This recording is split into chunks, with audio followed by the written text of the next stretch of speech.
The Empire of Aurelian had ruled the Orion Spur for 3,000 cycles, its banners carved into stars, and its laws enforced by fleets so vast they darkened entire systems. No vessel crossed imperial space without clearance, no signal went unanswered, and no border went unguarded. That certainty shattered the moment the outer sentry array of Kella Station detected a mass shadow emerging from folded space. At first, the operators assumed sensor error, because the object was enormous, far larger than any known Imperial dreadnought, yet its energy profile was disturbingly quiet. No transponder activated, no identification ping returned, and no deceleration. Cliff appeared on tactical projections. Run the recognition library again. Commander Sareth ordered, her voice tight but controlled. The holographic display pulsed, cycling through ancient hull designs, alien relics, derelicts, and myth archives. The result came back: null. That ship isn't ours, an ensign whispered, and it refuses to stop. Another added, watching the velocity line remain constant. Across the station, alarms remained silent, because Imperial protocol did not allow panic for unknowns, only confirmation. Yet the crew felt it anyway. A pressure behind the eyes, an instinctual dread that crawled along the spine. The object moved with impossible grace, ignoring gravity wells, bypassing patrol lanes, and slipping through sensor dead zones as if it already knew where they were. Long-range scans revealed a hull like a continent of black metal, layered and fractured, as though grown rather than built. No weapons ports were visible, no engines flared, and yet the ship advanced steadily toward the inner worlds. The Empire had crushed rebellions, annihilated coalitions, and erased entire species from a historical record. But this ship did not behave like an enemy, nor like a refugee, nor like a weapon. It behaved like a verdict. Commander Sareth authorized a standard challenge broadcast, the same words used for centuries, demanding identification and intent. The message vanished into the void, swallowed without echo or reply. Then the object changed course slightly, not toward the station, not toward any fleet formation, but toward the capital system itself. For the first time in living memory, an Imperial commander initiated Red Ascendant. The Empire was about to learn that dominance meant nothing to something that did not recognize authority. Within minutes, the Imperial command nexus ignited with activity. Admirals summoned from distant campaigns, battle groups recalled from suppression zones, and planetary shields brought to full charge. The Empire moved as it always had, decisively, overwhelmingly, and without hesitation.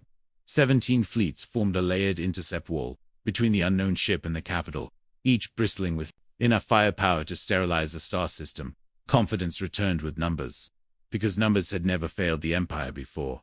Admiral Varon studied the tactical projection in silence, watching the black mass drift closer, unbothered by the armada assembling in its path. Fire a ranging volley, he commanded calmly. Let it understand boundaries.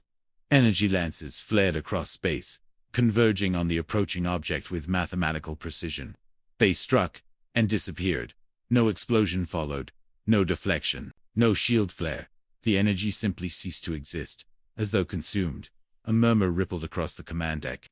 Again, Varon said, this time sharper, full spectrum, missiles, beams, kinetic rounds, and gravity distorters, unleashed simultaneously. A storm capable of shattering moons. The barrage enveloped the ship completely, blotting it from view. When the sensors cleared, the object remained unchanged, its trajectory unaltered, its surface unmarred. Worse, its energy signature had increased, as if it had fed on the attack. It's learning, a science officer said, voice shaking. No, another replied.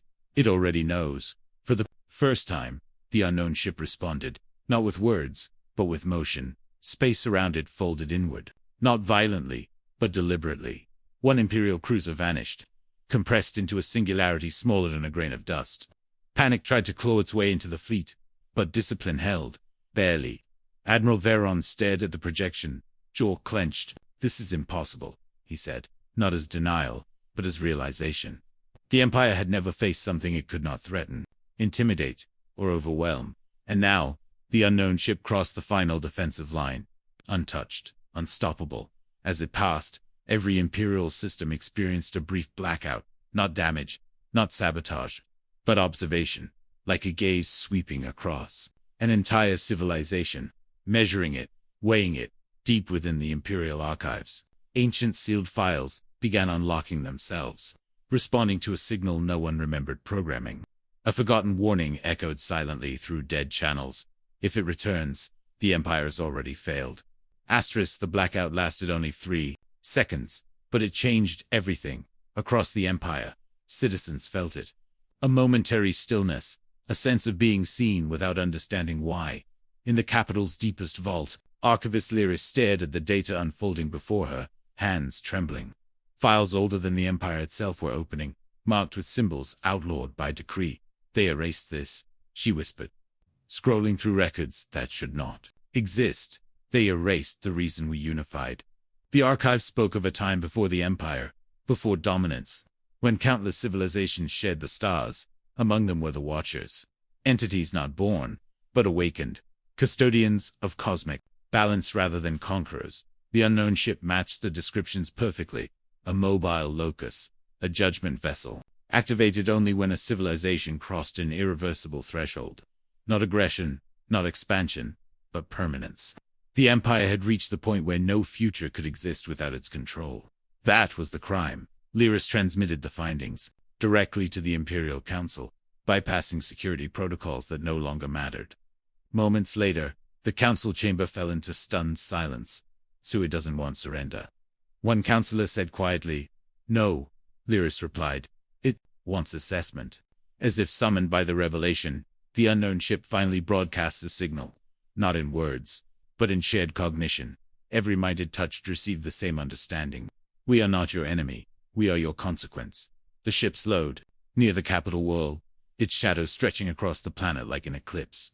Cities powered down voluntarily, militaries stood down without orders, and the population waited, not in terror, but in awe. The Empire had spent millennia defining itself as eternal. Now it faced something that existed to end eternities. The Watcher vessel did not threaten destruction. It offered a choice: dissolve the Empire's absolute authority, or be reduced to history, like all others who had refused. For the first time, the Empire stood on an edge, not marked by war, but by humility. Debate within the Imperial Council was brief, not because consensus came easily, but because the truth was undeniable. The Watcher ship waited, patient, unmoving, unconcerned with deliberation. To dissolve the Empire is to invite chaos, a counselor argued. To refuse is to ensure extinction. Another countered, outside the chamber. The capital wall looked up at the dark silhouette in its sky. Children asked questions no adult could answer. Soldiers removed their insignia, not in rebellion, but in recognition. Emperor Kale himself broke the silence. Rising slowly from the throne forged of conquered systems. "We built an empire to bring order," he said, voice echoing softly, "and in doing so, we became the only future allowed."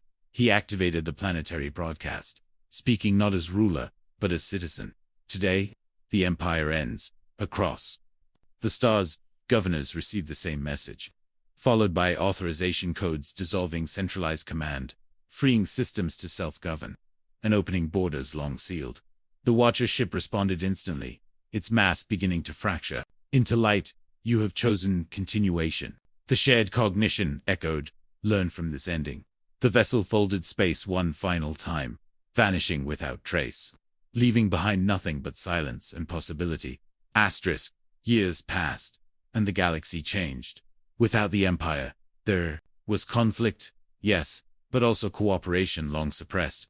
Worlds learned to stand without domination, to negotiate rather than submit. Historians would later mark the arrival of the Watcher ship as the day the Empire died, but philosophers called it the day the future returned. As for the Watchers, they were never seen again, not because they were gone, but because they had done exactly what they were meant to do. The edge had been reached, and stepped back from